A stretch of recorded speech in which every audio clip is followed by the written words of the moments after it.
চট্টগ্রামে রয়েছেন সহকর্মী রুনা আনসারী। রুনা, আহতদের এখন কি অবস্থা আর আগুনের ক্ষয়ক্ষতির বিষয়ে কি আপনারা কোনো ধারণা পেয়েছেন?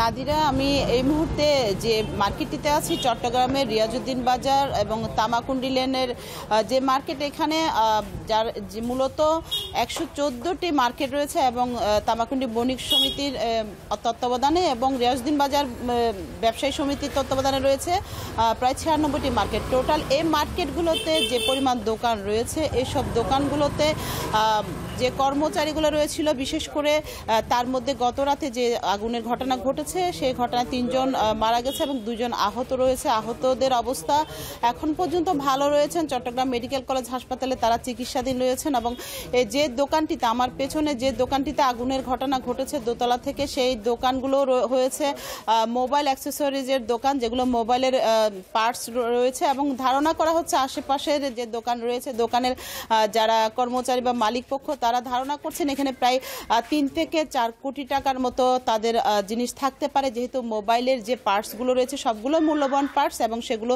সম্পূর্ণ পুড়ে গেছে। এবং একটি বিষয় নাদিরা, এই যে রিয়াজউদ্দিন বাজারের তামাকুন্ডি লেন এবং রিয়াজউদ্দিন বাজারের মার্কেট, এখানে এত পরিমাণ দোকান এবং এই দোকানগুলো আসলে বিশেষ করে ফায়ার সার্ভিস ঢোকার মতো কোনো, এই মূল সড়কটি দিয়ে ফায়ার সার্ভিস ঢুকলে ভেতরে যে আগুন নির্বাপন করার জন্য তাদের কাজ করতে ব্যাগ পেতে হয়েছে, যার কারণে রাত 2টায় আগুন লাগার পরে প্রায় 4 থেকে 4.5 ঘন্টা পর আগুন নির্বাপন করে এবং নিয়ন্ত্রণে আনে এবং নির্বাপন করা হয়। তো চট্টগ্রামের এই রিয়াজউদ্দিন বাজারের যে দোকানগুলো, এখানে মূলত এখানে বণিক সমিতি রয়েছেন, তারা চেষ্টা করছেন এখানে ফায়ার সার্ভিসের গাড়ি ঢোকার ব্যবস্থা রাখার জন্য এবং যে প্রত্যেকটা দোকানকে তারা বিভিন্ন সময় সতর্ক করে দিয়েছেন, ফায়ার সার্ভিস থেকে সতর্ক করেছেন যেন অগ্নি নির্বাপনের ব্যবস্থা সেটি যেন রাখা হয়। কিন্তু সবাইকে আসলে এখনো পর্যন্ত সেভাবে সচেতন করা সম্ভব না হওয়াতে এখানে প্রতি বছরই কিন্তু এ ধরনের ঘটনাগুলো ঘটে।